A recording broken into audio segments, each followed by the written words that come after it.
शंकर भगवान की।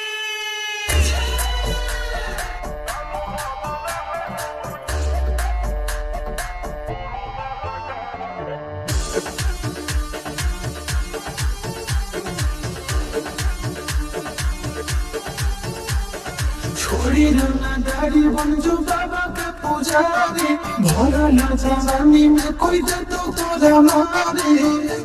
ए रोही जी छोड़ी ना दाढ़ी बन जो बाबा के पुजारी, भरा ना जवानी में कोई दे तो तोरा मारे। शांत कैसे रातो जेकर खून में उबाल हो, सिरावा के छुटो कबर में आई के लाल हो। कालो घबरा है हमर गुरु महका हो, कालो घबरा है हमर गुरु महका हो।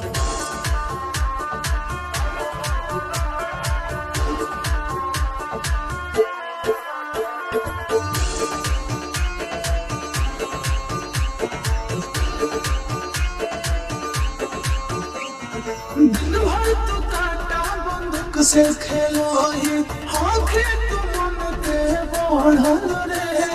भक्ति में लीन रहे हर दिन, टारगेट पर आंखें चढ़ल रे।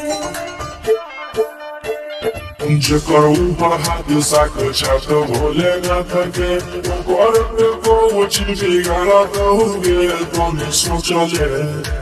आपन बगला के होके तू बागी नगे या सब पछले।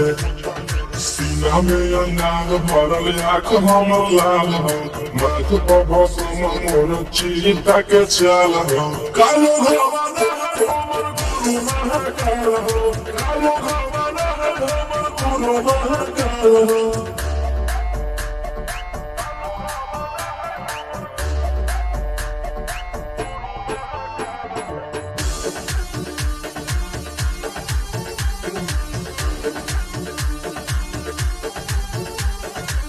कदम के फल भोगे पड़ो है, जाना हरियते जीवन में।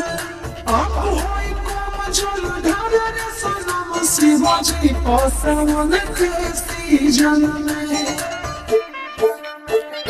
रास्ते में बनैला तुमका बाबा कहियासी, एही से हम करियो बदमाशी गे पूरा खुला के। ई जमाना पूरा चालू हो बगली गे हमारे रूपे, डगर ही तो न कोई वही को बाबा ये काल हो। असल है ई सला के जोड़ी बवाल हो। कालो घबरा है हमर गुरु महका हो, कालो घबरा है हमर गुरु महका हो।